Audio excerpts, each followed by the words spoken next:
I have used this means of transport almost every day since I moved here, and over time, even before living here, I have heard many testimonies of people who claim to have lived terrifying and inexplicable experiences while waiting for their train at the platforms, during the trip, or even when leaving the stations. This last one is what most resembles my case. I use this service very often, and it was not until relatively recently that I began to give credit to urban legends related to the subway. I'm sure what I witnessed was not a hallucination, and rather, I think it's a recurring phenomenon.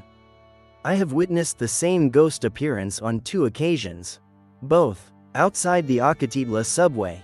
One afternoon I had a meeting with some university classmates.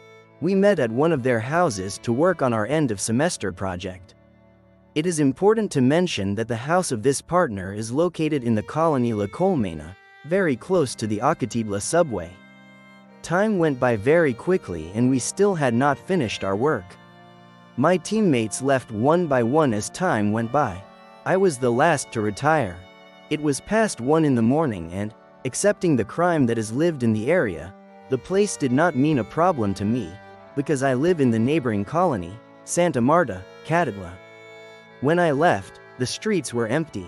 Although it was already very late, sometimes it is common to meet 1 or 2 people, but on that occasion, everything seemed to fit to generate a theatrical atmosphere. I got on my bike and got ready to pedal as fast as I could. There is a street called Sentimientos de la Nación, which is one of the most crowded in the area. I decided to go there, thinking that this way I would be more safe. When I was about to arrive at the intersection with the Ignacio Zaragoza sidewalk, the one on which the Acatitla station is located, I started to hear someone crying. I stopped and tried to listen more carefully. Everything was in complete silence. Immediately I assumed that it was a woman. At times she heard herself lamenting, and then she was just sobbing. As I progressed I was hearing this more clearly. In that part are the stairs that lead to the entrance and exit to the Acatitla Metro. And close to there are some concrete benches.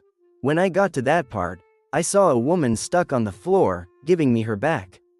She had her head on one of the benches, and she was leaning on her arms. It was she who was crying. My heart beat fast and I immediately felt that something was wrong. I thought I could use a signal to get away or something similar. Leaving there as soon as possible would have been the most rational thing. But I also considered the possibility that the poor girl had been hurt, and maybe she needed help. Without getting off the bike, I tried to call her attention, speaking to her in a loud voice, asking her if she needed help, but she did not answer me. I looked around and saw that there was no one else. Little was there a place where someone could be hidden and take me by surprise. Without approaching her, I walked to her side. Seeing her profile, I realized that her clothes looked clean. She didn't look like she was homeless. Her cry sounded very penetrating. She really seemed to be suffering. It was there when I gathered more courage and I approached her carefully. Again I asked if she needed help, but once again, she ignored me. I was already a few meters away when I perceived a nauseating smell. It smelled like a drain, a mixture of moisture and dirt. As I approached, the pestilence became more intense. It was that woman who smelled that way. It was there, when I saw the most shocking of all, what made me flee terrified from there. I saw her disappear in front of my eyes. I don't know how to explain it. She just vanished. It was something similar to when the smoke of a cigarette dissipates. From one moment to another, she was gone. After that, her cries stopped being heard. Instead, the pestilence remained present.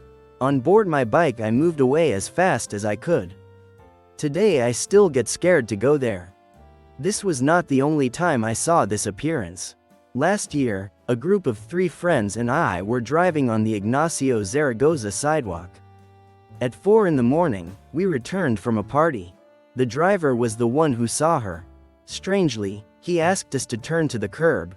There we saw a woman leaning on the same bench, as if she were crying. Immediately I experienced the same fear I felt that time, but in reality I did nothing. I did not tell them what had happened to me. My friend screamed and then threw himself in reverse. When we got to the place where she was, there was no one left. However, we all noticed a terrible smell. It was exactly the same smell that I felt on that occasion. Everyone was terrified. We left quickly from there. On the way to our houses, I told them what had happened to me that time. They all believed what I told them. Although we still have no explanation for this phenomenon, it is common to think that it can be a soul in pain, one that is probably linked to the subway in Mexico City.